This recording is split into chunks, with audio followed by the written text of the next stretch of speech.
আমরা যখন এখানে আসি এবং এই বইগুলোর দিকে তাকাই আর যখন অতীতের দিকে ফিরে যাই, তখন আমরা বুঝতে পারি যে ইতিহাস কখনোই কোনো অপরিবর্তনীয় বিষয় নয়।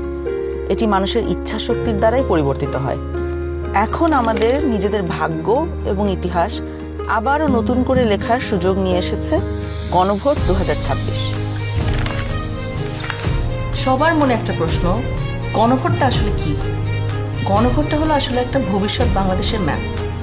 ভবিষ্যৎ বাংলাদেশ থেকে আপনি কি চান আর কি চান না একজন নাগরিক হিসেবে, তার একটা খতিয়ান।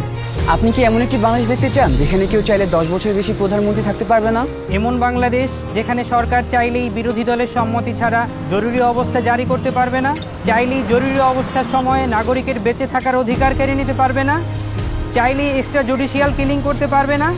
আপনি কি চান সংসদে একটি উচ্চকক্ষ থাকুক? দলগুলো ক্ষমতায় গিয়ে 2/3 সদস্যের জোরে যেন সংবিধান যেমন ইচ্ছে বদলে না ফেলতে পারে, এটা চান?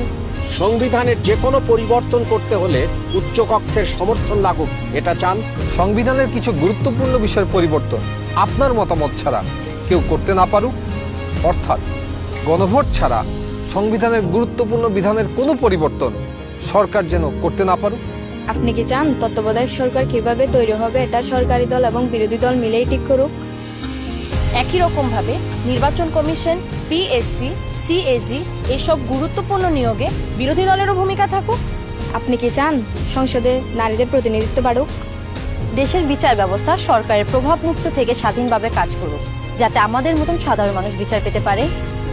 আপনি কি চান সব বিভাগীয় শহরে উচ্চ আদালত স্থাপন হোক? ধরেন আপনার স্বজন খুন হয়েছে, সেই খুনের দায়ে দণ্ডপ্রাপ্ত আসামিকে প্রেসিডেন্ট চাইলেই ক্ষমা করে দিতে পারে। আপনি কি চান আপনি অর্থাৎ ক্ষতিগ্রস্ত পরিবারে অনুমতি ছাড়া রাষ্ট্রপতি এরকম কোনো অপরাধীকে ক্ষমা করতে না পারুক? আপনি কি চান যে আমাদের মৌলিক নাগরিক অধিকারের সংখ্যা বৃদ্ধি পাওয়া উচিত? যেমন ধরেন ইন্টারনেট পাওয়া, এটা কি একটা মৌলিক নাগরিক অধিকার হওয়া উচিত, যাতে ভবিষ্যতে আবারও কোনো খুনি সরকারের সেই ইন্টারনেট বন্ধ করে আমাদের উপরে হত্যাযজ্ঞ না চালাতে পারে? রাষ্ট্রপতি এবং প্রধানমন্ত্রী ক্ষমতার মধ্যে ভারসাম্য বজায় থাকুক, এটা কি আপনি চান? বাংলাদেশের পাশাপাশি দেশের অন্যান্য জনগোষ্ঠীর ভাষার স্বীকৃতি পাক, এটা কি আপনি চান? আপনি যদি এই পরিবর্তনগুলো চান, আপনি যদি এই পরিবর্তনগুলো চান, তাহলে গণভোটে হাতে সিল মারুন। হাতে সিল মারুন। হাতে সিল মারুন। হাতে সিল মারুন। হেতে সিল মারুন।